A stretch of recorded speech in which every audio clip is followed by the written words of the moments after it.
talking about contains the issue of sensitive materials and why they did not reach their location. But let me just bring you in, Dr. David from the Liberation Movement. How do you see what has transpired today? So many people have different reasons why they think this has happened. The bottom line is it has happened. So where do you stand?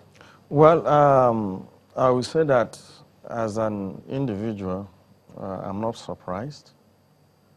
But as a candidate, I'm disappointed because having traveled the length and breadth of this nation for a while now, campaigning, only to come back yesterday evening, and you woke up this morning and said the election will be postponed. But let's look at why I'm not surprised. And this has been what we captured in our party manifestos, that the problem of Nigeria is the value system. The values that we espouse in this country. You see, when you espouse wrong values, then failure is inevitable. Then when you embrace the right values, then success and prosperity is also inevitable. That's why I would say life is predicted. Now, some people will tell you that this has happened in the previous 2 elections. So that has defined our preferred mode of conduct. And I've always said it, even in my campaigns, you can never hear me talking about providing electricity. The first thing I said in my manifesto and my campaign manifesto is addressing the value system of a nation. You know, but INEC has put this down to implementation of logistics. How does values, you know, relate to the poor implementation? Yes, in fact, that is the fundamental problem. What is this value I'm talking about? The value of excellence. To deliver what you have promised. We don't have it. We don't appreciate it. And this trickle down, you look at engage any artisan. They won't give you any meaningful service. And that is what you see. My sister here was talking about institutions. Values build institutions. When you talk about the value of equality, meritocracy, these are the things that drive institutions. So these are not record science. When we talk about advanced nations, these are some of the things you see. Now, because values are nebulous, these are things you can't hold on to. So when we are talking about value, we know what we are talking about. So we don't have these values. So values define your standard of importance. Yeah, but some will how say, you set your priorities. Dr. David, we have a week, and I don't know whether within that 1 week the values are going to turn around and become what they should be for this election to happen and for it to be credible. Now, you are on the other side, being a candidate. We've heard so much about the economic impact of what has happened. Speak to that issue. Now, I'll also tell you that by next week, we're still going to have these lapses. Some states, some local government will not have materials. So that I can tell you for sure. Why do you think so? I can tell you for sure because we don't have the right values to deliver. Okay, look at the materials that were taken to Niger State. Those ones disappeared. So this is what I'm talking about. Until we get our value system right, we are not going anywhere as a nation. So we begin to, from this point, and the people that will be campaigning to can see life examples that the first thing we need to fix as a nation is our value system. Without that, the infrastructure, the institutions that we are talking about, you can't get them. Ms. Benita, is it all about values now? Well, values are critical, but for the next 1 week, it's not just the value that can make that change. It is what we call leadership. We have a president. He's not absent. Our president is functional. INEC chairman is functional. This emergency meeting at 2 o'clock should predetermine what will happen. Yeah, but we heard from the APC legal advisor saying that the president has actually, or should be, removing himself. Since he's a candidate, he shouldn't really be actively making comments on this. In leadership, you can't do that. For different various levels, we say level 4 leadership, level 5 leadership. Level 4 leadership wants to exonerate himself. Level 5 leadership takes responsibility. One of our values as an institution is taking responsibility. The president must take responsibility with the INEC chairman to give Nigerian hope for the next 1 week.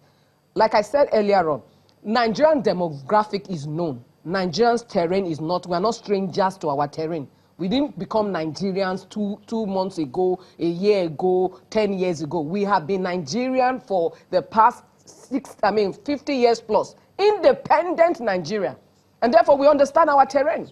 So the next 1 week, this emergency meeting at 2 o'clock must situate itself to put together a committee, I rather call them the think tank, to think through the variables. If we need Rwanda, if we need Uganda, if we need Ethiopia, whoever we need within the African sector to help us out with our logistics, let us get the Africans on board. But to tell Nigerians that in the next 1 week, this election is going to be moved further, that would be irresponsible of INEC and every one of them within the government. So there's no excuse because Nigerians will come out next week.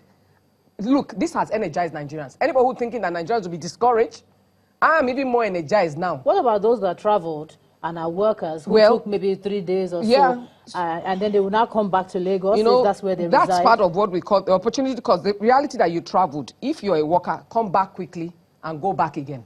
You see this when they say, in developing a nation, every nation goes through a quagmire for its development to come forth. We talked about Oliver Twist, the issues of England and all its issues, but they fought for that change. Part of fighting for a new Nigeria is to ensure that none of us will give up on the process. We will tell ourselves, if we have to borrow or ask an uncle or beg, this election of coming up, we will make it happen. But to say, oh, I'm not doing it again, this is so frustrating. No, your country needs help right now. So the voting is one of our democratic process. And if we don't get involved and all of us throw caution to the wind, we will get the continuous result that we do not want. So for me, I just want to challenge INEC at 2 o'clock. She's about to have her meetings. Some of them are listening. INEC, get it right. If you need boats, it doesn't take long till it's 21st century. Anything you require, INEC should demand it now in the next 48 hours. By Tuesday, every local government, every cranny of Nigeria must have. But to say that one state will not vote in this presidential election, if states are having issue with their gubernatorial issues, they're having issue with their senatorial issues, they should not transfer that issue to the presidential issue. The presidential election has to do with all of us. It has nothing to do with region. It has nothing to do with state. It's every one of us. So first of all, the materials for president, we must get that right. If we need to postpone senatorial and co, we can do that. But for the presidential election, it has to happen and happen quickly in Nigeria. And we are ready, and Nigerians must not give up. All right, I understand that we can go to our Abuja studios now, where we're being joined by Georgina Dakpopo, who's the National Secretary of the Inter-Party Advisory Council. Okay, there she is. Georgina, first, what was your reaction? Because you were here. Would that be yesterday? Yes, yesterday. You were here yesterday, and you were talking a lot about, you know, the values of how we're preparing, how some of the loopholes here and there. Did you see this coming? Because we've seen quite a number of people like Dr. David here who saw it coming, even though we didn't hear from many of them before today that it was coming. But there are quite a number of people who saw it coming. But did you see it coming?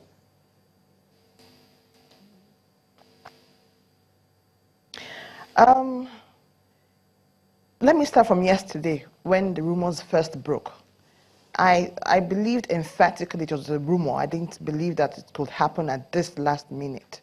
And I didn't see it coming because in our interactions with INEC prior to the election, they've spoken with so much confidence, they've spoken with so much ability. I mean, this is this is the highest we've given as a country towards an election.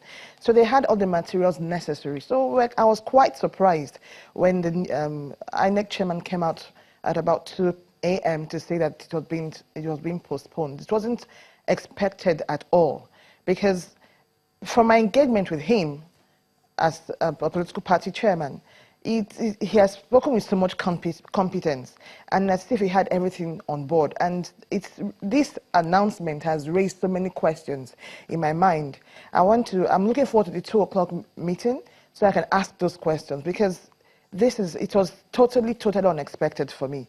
Of course, prior to, we were hearing reports that materials were not being delivered as at when due. So, but I was still somehow confident that they will get everything sorted out before this morning for the election. So I wasn't expecting it. And this has raised a lot of questions. Questions like, what's going to happen to those materials?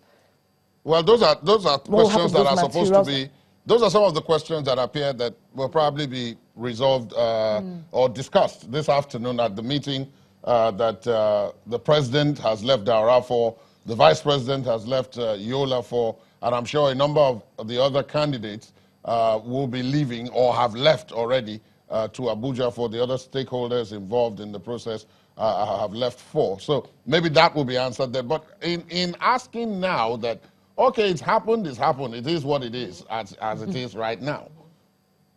Moving forward, what are some of the things that you would have wished would have been done when you thought the election was going to happen today? It's not happening today, it's happening next week. Some people have already suggested that perhaps some kind of window for more PVCs to be collected since it's not happening this Saturday against next Saturday. I mean, things like that. Do you have any such thing in mind? Oh, yes. Campaigns ordinarily should continue, although that will amount to more expenses for the candidates and for the party. And of course, we've had complaints before now from Nigerians about not being able to collect their PVCs. So INEC should make that window available, maybe 2 or 3 days. By Wednesday, they can shut that window. But that window should definitely, because we need more people involved in this process, make it more credible and more fair and transparent. So it should be explored, definitely. I agree with that. Okay, and then I hear you. Have to, I hear you, but I'm just wondering here now that we're talking about, in some instances, things that can't happen within a week. Right? We're talking about things that cannot practically happen within a week. I'm talking about the kind of things that can happen within a week. For example, the issue of PVC. Some have suggested that Monday and Tuesday, just as an example, could be allowed for more collection of PVCs. That is feasible, that is possible, given other things. But beyond those, for example, identifying, yesterday you were particularly talking about the IDP camps, and that as at yesterday, you didn't know where the boots were to be able to monitor, to follow through. Now, a week, would you have wanted that to be something to have been sorted out within that period? That's what I meant. Oh, okay.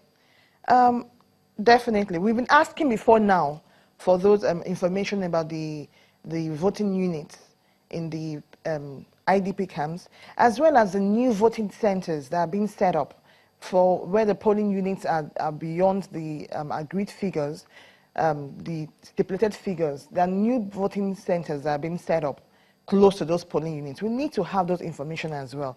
It's just, I believe these things are already in their system, so it's just a click, and we'll have all this information available at our fingertips. These are things that should be explored as well. And then further engagement with the Nigerian citizens. Because just like Madam Juliet was saying a few minutes ago, we have to, some people will definitely they'll be feeling some apathy towards this process. Because the announcement didn't even come with an apology to Nigerians. Schools are on break because of this election. We have people that have postponed their ceremonies, their weddings, and all that because of this election. People have traveled out of their place of abode to their constituencies because of this election. These are things that should be addressed definitely within this period. We need to get Nigerians on board. We need to get voters more involved in this process. Because I'm sure some Nigerians will feel, oh, I can't put in this much money and it's all gone down the drain. I'm not going to do it again in this coming Georgina, I'm going to put you on pause. We've got to take a commercial. We've got to take a commercial break at this point. When we come back, we'll give our guests with us here in Lagos a final 30 seconds each to round up their part of the discussion. And then we'll now take on a fresh set of guests to continue with this and get even more perspectives. Please stay on with us.